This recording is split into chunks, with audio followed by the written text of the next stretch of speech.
Assalamualaikum warahmatullahi wabarakatuh. Kami dari kelompok Pepaya. Yeay yeay yeay. Perkenalkan, nama saya Kanza Yudhila Arsati. Saya Alia Syamariza. Saya Kaira Syaan. Saya Mirail Lamin. Saya Arifin Ilham. Saya Zakir Restu. Saya Al-Fakir Muhammad Sidik. Kami ingin membuat manisan pepaya.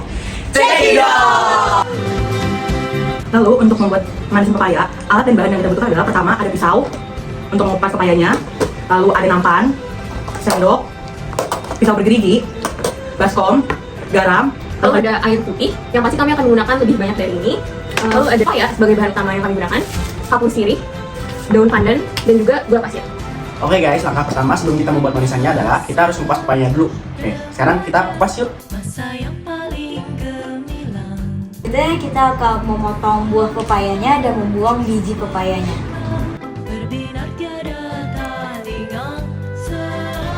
Sudah bersih. Lalu setelah kita bersihkan isi dari pepayanya, lalu kita potong menjadi buah.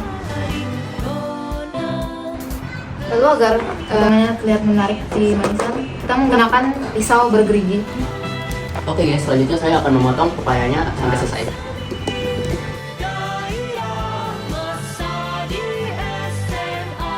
Oke guys, langkah selanjutnya setelah kita memotong buah pepaya, itu kita dengan merendam buah pepaya dengan kapur sirih. Apa sih fungsi kapur sirih? Kapur sirih itu untuk memperkokoh dan menjaga tekstur buah pepaya agar tidak mudah hancur. Oke, pertama kita masukkan airnya. Masukkan pepayanya. Lalu kita tambahkan larutan kayu. Kita adukkan kapur sirihnya sampai semuanya tercampur rata dan pepayanya terendam dengan sempurna. Dan kita merendam pepayanya selama 3 jam ya teman-teman. Lalu untuk membuat larutan gulanya,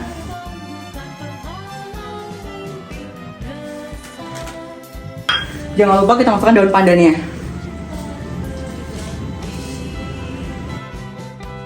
Lalu setelah larutan gulanya telah didinginkan, maka langkah selanjutnya adalah memasukkan pepayanya ke dalam larutan gula.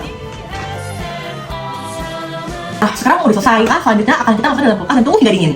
Ketika buah pepaya direndam di dalam larutan gula, maka akan terjadi 2 proses penting, Apa itu, Kak? yaitu osmosis dan difusi. Kak, jelasin dong apa itu proses osmosis. Yang pertama, air di dalam sel pepaya akan keluar menuju larutan gula. Hal ini disebabkan karena adanya konsentrasi air di dalam sel yang lebih tinggi dibandingkan di luar. Sedangkan larutan gula yang pekat menarik air keluar melalui dinding sel pepaya. Akibatnya, pepaya akan kehilangan sebagian airnya sehingga membuat pepayanya lebih awet. Jelasin dong apa sih proses difusi itu? Bersamaan keluarnya air, molekul gula dari larutan akan masuk ke dalam jaringan pepaya melalui proses difusi. Itu perpindahan zat terlarut dari konsentrasi tinggi ke konsentrasi rendah.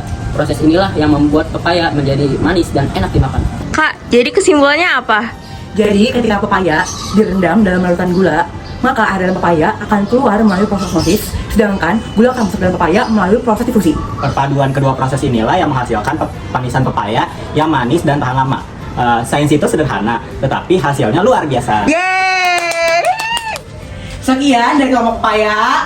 Yeay yeay yeay. Semoga videonya bermanfaat untuk masyarakat luas. Wassalamualaikum warahmatullahi wabarakatuh. Dadah!